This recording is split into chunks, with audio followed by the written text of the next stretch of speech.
es una nueva emisión de TVC4 Noticias, el informativo diario de Comarca TV, comprometido con la verdad. Estas son las novedades del día de hoy.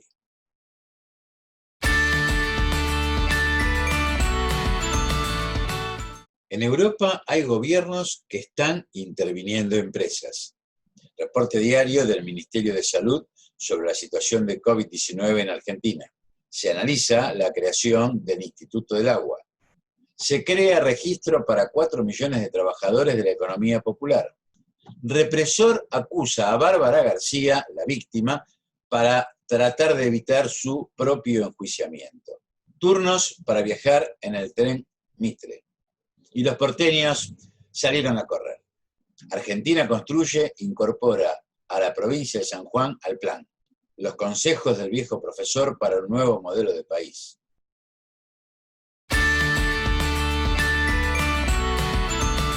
El expresidente del gobierno de España, José Luis Rodríguez Zapatero, mantuvo un diálogo con la presidenta de Telam, Bernarda Llorente, respecto al rol del Estado y cómo visualiza un mundo post-pandemia. Reportaje que gracias a la gentileza de Telam compartimos. Bueno, se ha demostrado que las tesis neoliberales no dan soluciones y no ofrecen cohesión social en los momentos difíciles. El Estado es el garante de la inmensa mayoría de la población cuando las circunstancias son difíciles. El Estado debe tener instituciones públicas, sólidas, fuertes, para proveer la salud, para proveer la educación, para proveer la política de atención social. Esto es lo que permite que una sociedad camine a un ritmo similar y no con esas brechas de injusticias y de parálisis.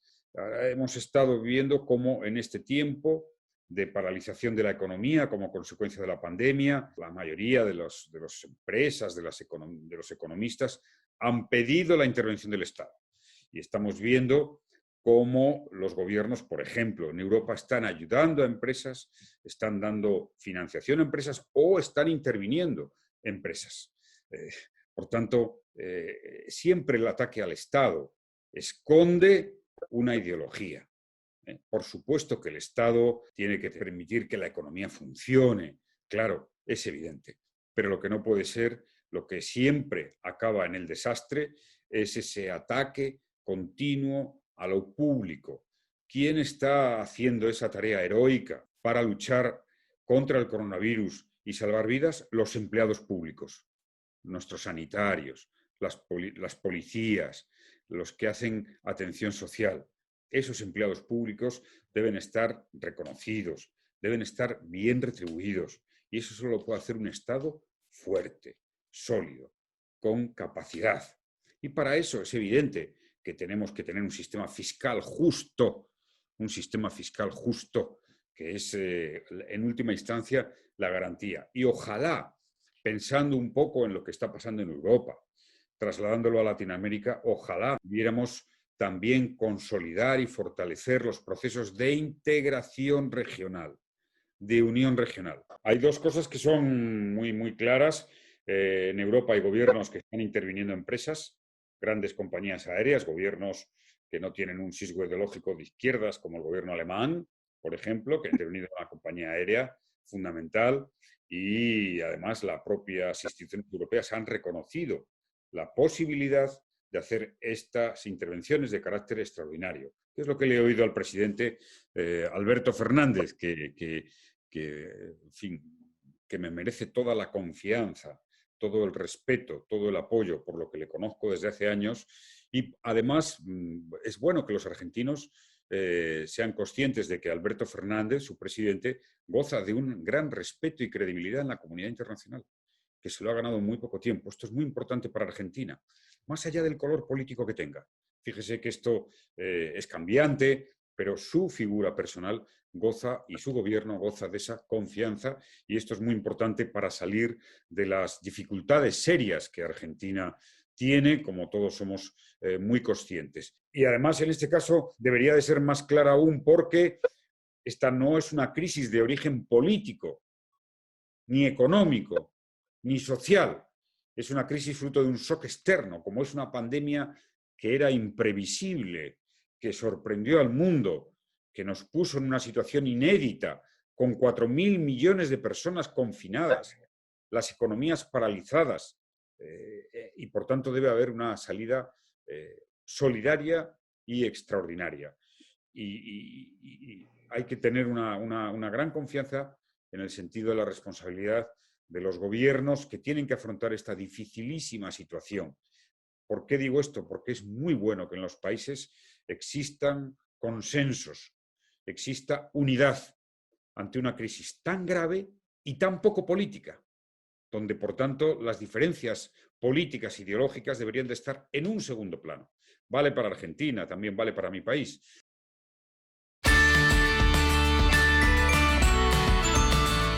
Damos lugar al reporte diario del Ministerio de Salud sobre la situación de COVID-19 en Argentina.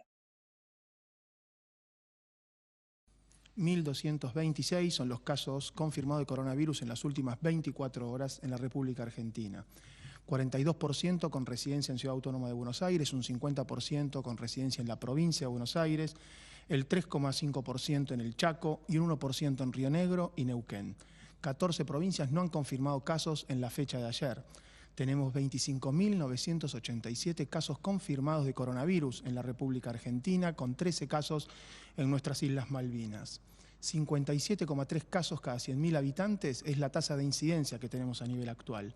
50,5% en varones, 49,5% en mujeres, con una edad mediana de 36 años de edad respecto a los casos confirmados.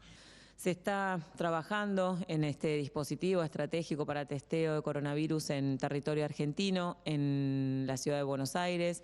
Desde el sábado se estuvo en el barrio de Flores, en Balvanera, desde ayer en Flores, y en el día de mañana se inicia en Carrillo, Piletones y Fátima, la provincia de Buenos Aires, en el área metropolitana, trabajando junto con los municipios en la detección precoz allí donde se detecta el aumento de los casos en la búsqueda activa. En relación al rol individual, a la situación individual, nosotros podemos definir un caso confirmado, un contacto estrecho, una persona que está en estudio, lo que se llama un caso sospechoso, y el rol del resto de los ciudadanos y las ciudadanas. Los casos confirmados tienen coronavirus, ya sean leves, moderados o graves, se recomienda la internación para minimizar la transmisión, además de para prestarle cuidado individual hasta que deje de transmitir.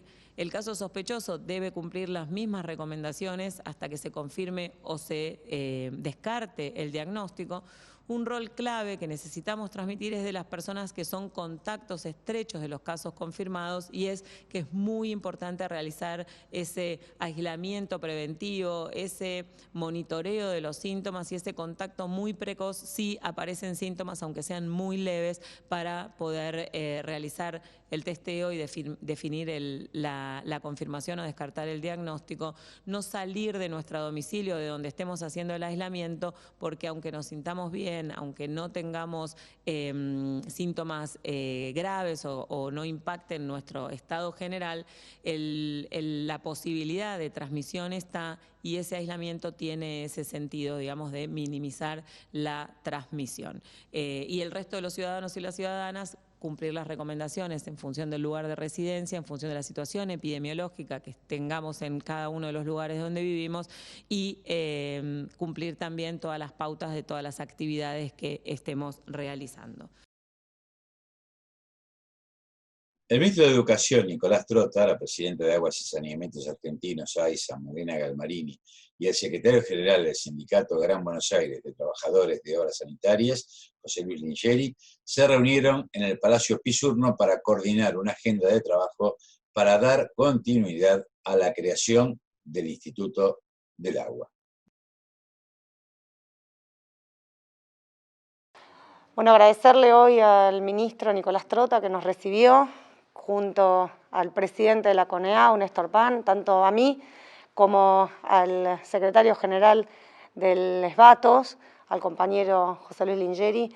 Venimos a charlar porque ayer fue aprobado en el plenario de la CONEAU el trayecto educativo que va a convertirse próximamente en el Instituto Universitario del Agua, un instituto sumamente importante no solamente para la familia sanitarista, para las trabajadoras y los trabajadores del sector, sino para toda la Argentina. Un proyecto que hace mucho tiempo viene transitando la empresa, el sindicato, relacionado a la creación del Instituto Universitario del Agua, que debe ser un espacio de formación, un espacio universitario para la formación de los trabajadores del sector.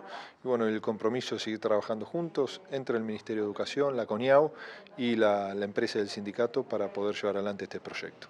Construir una Argentina más igualitaria es urgente y para eso hay que construir las herramientas para que nuestra gente tenga las posibilidades y las oportunidades, entre ellos lo más importante es la educación. El Registro Nacional de Trabajadoras y Trabajadores de la Economía Popular es un programa tendiente a generar empleo genuino para salir de la crisis post-pandemia y al mismo tiempo incorporar en la economía formal a unos 4 millones de personas, de trabajadores. Constituye el inicio de ejecución del proyecto de Cuidadores de la Casa Común en el camino de salario y trabajo universal, y no renta o ingreso universal sin trabajo como algunos comunicadores intentan confundir. Todo enmarcado en la propuesta del Papa Francisco de las 4T: tierra, techo, trabajo y tecnología para todos y cada uno de los habitantes del planeta, y por supuesto de esta nuestra Argentina. Crea el registro un sistema de financiamiento de proyectos en 5 áreas: textil, reciclado, construcción, cuidado de personas y producción de alimentos. Muchos de ustedes viven el día a día sin ningún tipo de garantías legales que los proteja. Los vendedores ambulantes, los recicladores, los feriantes, los pequeños agricultores, los constructores, los costureros, los que realizan distintas tareas de cuidado. Ustedes, trabajadores informales, independientes o de la economía popular, no tienen un salario estable para resistir este momento y las cuarentenas se les hacen insoportables. Tal vez sea tiempo de pensar en un salario universal que reconozca y dignifique a las nobles sustituibles tareas que realizan. Salario capaz de garantizar y hacer realidad esa consigna humana y tan cristiana: ni un trabajador sin techo. La periodista y militante por los derechos humanos, Bárbara García, expresó su repudio a la denuncia del represor Martín Sanchezini, quien la acusa de falso testimonio tras haberlo identificado como responsable del secuestro de su madre en junio de 1976.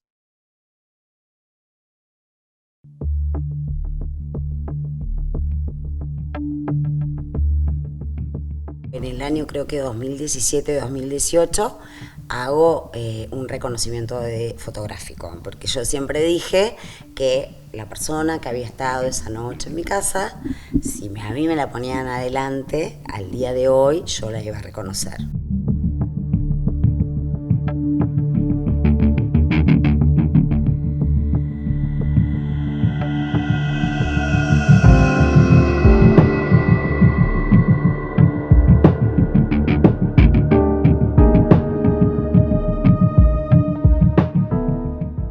Las fotos, muchas trampitas se habían puesto en las fotos y me paro en 3 y digo, después de un rato, llevó su tiempo, cuando me detengo en estas 3, cada foto tenía un numerito. Empiezan a decir foto número tal, Martín Eduardo Sanchezini, foto número tal, Martín Eduardo Sanchezini, foto número tal, Martín Eduardo Sanchezini. Fue una explosión de lo logramos bien, de llantos que no los podíamos evitar.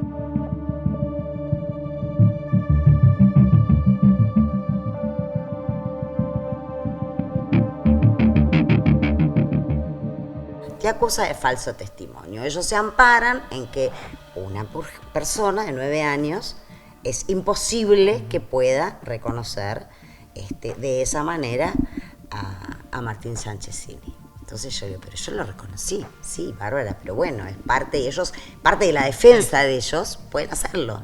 Ellos fueron los últimos en caer detenidos. Ellos no saben, ellos se sentían totalmente que no les iba a pasar, que no les iba a llegar. De hecho, un mes antes, Sanchezini estaba en la Feria del Libro exponiendo un libro. O sea, una cosa absurda. Estaban totalmente blindados estos tipos. Es muy feo vivir sin saber nada.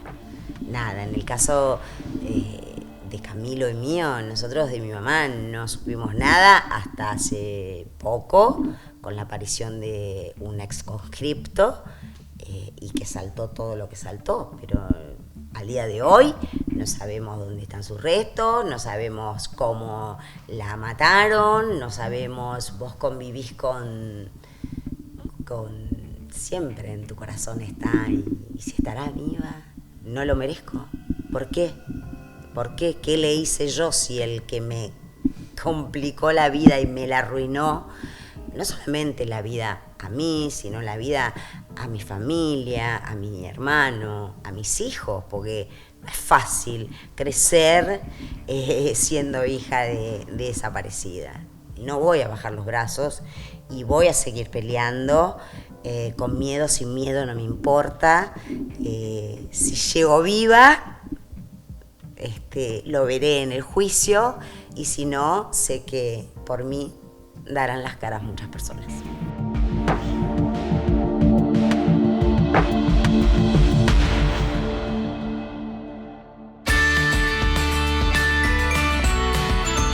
Empezó a funcionar el sistema de reservas de lugar para viajar en el ramal Tigre de la línea Mitre, sentido hacia Retiro, para hacerlo en el horario de 6 a 10 de la mañana, en el marco de las medidas para garantizar el distanciamiento social.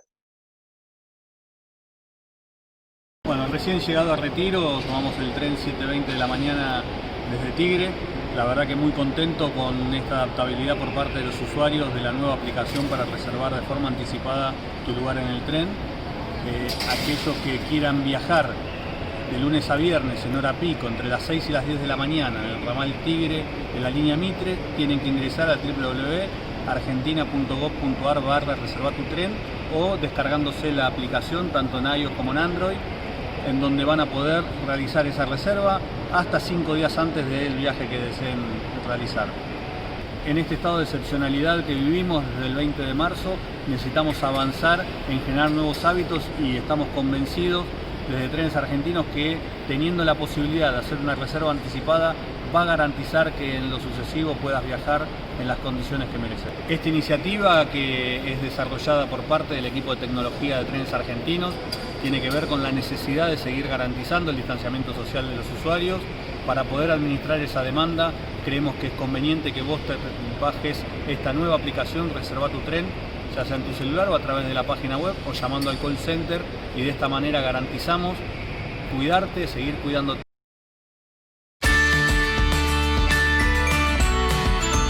El gobierno porteño autorizó a los habitantes de la ciudad a salir a correr, andar en bicicleta o roller, sin tapabocas, por los parques y plazas cercanos, y hacerlo desde las 20 horas y hasta las 8 de la mañana.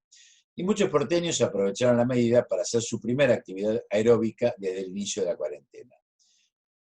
Alberto Fernández, el presidente, al ver cómo se desarrolló esta actividad, advirtió al jefe de gobierno de la ciudad del peligro que creía que esto significaba respecto del cuidado en la pandemia. Los porteños comenzaron hoy a realizar actividades como correr, caminar, andar en bicicleta o en rollers, luego de la entrada en vigencia de la autorización que anunció el gobierno de la ciudad de Buenos Aires. Los ejercicios se podrán realizar desde las 20 horas hasta las 8 de la mañana en espacios públicos de lunes a domingo, a contraturno de la actividad comercial, para evitar la concentración de personas. Deben realizarse cerca del domicilio para evitar el uso de transporte público. La verdad que muy contento porque el cuerpo lo siente, los que estamos acostumbrados a hacer actividad física, se siente que va a estar más pesado, que empezás a tener otro tipo de movilidad. Y la verdad que feliz, para los que corren hace años y para los que caminan también, hay mucha gente caminando que necesita mover el cuerpo. Feliz, la verdad que feliz, porque además estamos todos manteniendo la distancia. Yo estaba corriendo con barbijo y me dijeron, no hace falta el barbijo, bueno, pero bien, ojalá dure y nos sirva a todos. El uso del tapabocas no es obligatorio y solo podrán realizar actividades 2 personas juntas que convivan y manteniendo los 2 metros de distancia. Para garantizar la seguridad, habrá un refuerzo en los principales circuitos como Palermo y en los parques Chacabuco y Centenario. Está bueno, por lo menos que nos dejen salir a correr. Yo la verdad que estaba podrido ya estar en mi casa, pero bueno, hay que aguantar. Otra no queda. Está bueno porque no pensé que iba a haber tanta gente y hay bastantes. Está bueno. No, los dos practicamos deporte. Él es futbolista y bueno, yo hago gimnasia. Así que nos vino bien un alivio para despejar un poco a toda esta angustia. Hoy estábamos viendo que vinimos a las 6 y no había nadie. Y ahora en este horario hay mucha gente, así que vamos a tratar de venir un poquito antes, cosa de no cruzarnos con tanta gente. No, a nosotras nos gusta mucho entrenar, vamos todo el año a esta hora al gimnasio. Y bueno, si bien no es que estábamos desesperadas por salir a correr, ya un paso más adelante es un montón. Así que bueno, aprovechamos. Estábamos entrenando en nuestra casa igual a esta hora, así dijimos, estamos despiertas, vamos al parque.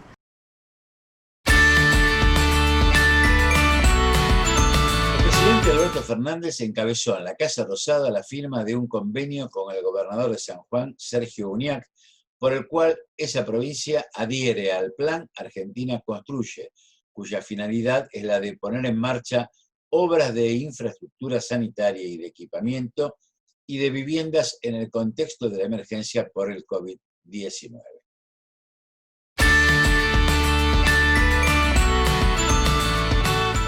Los argentinos hace algo más de 4 décadas vivimos en un antiproyecto que nos ha impuesto sigamos siendo deuda, es decir, no seamos. El enemigo central del antiproyecto es el trabajo y el trabajador, ocupado, desocupado, jubilado. Cómo revertirlo y qué hacer es tarea de todas y todos. Por eso, esta columna diaria del viejo profesor recoge una serie de principios metodológicos diseñados por el filósofo argentino Gustavo Sirigliano, una guía de qué hace falta pensar y concretar. Son un aporte para analizar propuestas o modelos para un nuevo proyecto de vida, para un nuevo proyecto de país, para salir del antiproyecto. Y están presentados de un modo simple, sin pretensión técnica, para que todos, y no unos pocos iluminados, puedan participar, discutirlos y aportar propuestas que nutran su contenido. Todo proyecto nacional, cuando es solo propuesta, es un discurso en busca de una voluntad que lo sostenga. Porque el discurso se impone o se adopta cuando cambia la voluntad de verdad, cuando aparece una diferente voluntad de saber debido a que en el discurso previo dominante hay demasiados elementos irracionales o no suficientemente explicativos de lo que demanda la realidad, la profunda, no la viable. El proyecto nacional, cuando todavía es propuesta, es impensable. Rompe con el orden del discurso vigente, entra en conflicto y a la vez compite con otros discursos alternativos. Es tenido por loco, contradictorio, utópico, absurdo, inviable, incoherente. Se pueden distinguir además 3 niveles de discursos. Del deseo, que implica el egoísmo, la apropiación, el disfrute. El de la razón, que involucra el intercambio, el acuerdo, la maniobra. Y el del testimonio, que no es otra cosa que donar, es la entrega, es el sacrificio. El lenguaje situado en el nivel 3, o sea, en el de la voluntad, es el único universal. Amaos los unos a los otros. Es un ejemplo. Además, cuando un proyecto nacional en descomposición quiebra o llega a su término, el discurso oficial comienza a fracturarse, se aleja, se separa de la realidad, aún de la realidad visible, aunque tienda a ponerse un poco más rígido e imperativo. En cada proyecto nacional surge un diferente orden de discurso, con la presencia de novedosas categorías, nuevos temas, nuevos autores, nuevas teorías y enfoques que lo diferencian claramente del anterior. Suele ser un libro o bien un autor clave, como las bases de Alberdi, o un personaje o una institución intelectual o social que prohija el discurso. Nombremos, por ejemplo, a Hipólito Yrigoyen, a Perón o a la organización Forja. Cuando finaliza el proyecto nacional, el discurso excluido deja de serlo. Y viceversa, cuando el discurso excluido deja de serlo, ha finalizado un proyecto nacional. Las propuestas no logradas, o sea, los discursos excluidos, suelen integrar una memoria histórica, la memoria histórica de un pueblo que consiste en retener las esperanzas no alcanzadas. El proyecto nacional, en tanto propuesta o discurso, suscita o excita y responde a componentes del imaginario social que están latentes o son expresados, es decir, los deseos y esperanzas del pueblo o la gente. Hoy la pandemia lo demuestra. Todos tenemos que trabajar cuidándonos, cuidando a los demás, haciendo tareas en nuestro hogar que no hacíamos anteriormente, respetando la cuarentena, respetando el aislamiento social obligatorio. El trabajo como carga solidaria de convivencia de quienes nos atienden, cuidan nuestra salud, custodian nuestra seguridad, mantienen la higiene de los ámbitos donde vivimos, de nuestras ciudades. Y este es un buen ejemplo de cómo es el trabajo el que realmente sostiene como forma o como carga solidaria de convivencia un proyecto de vida. Y esto que ocurre ahora en momentos de pandemia es lo mismo que debe ocurrir después de la pandemia, porque justamente es el trabajo de un pueblo, extrayendo la riqueza sin depredarla, lo que construye un modelo de vida, sostiene un proyecto de país y lo financia.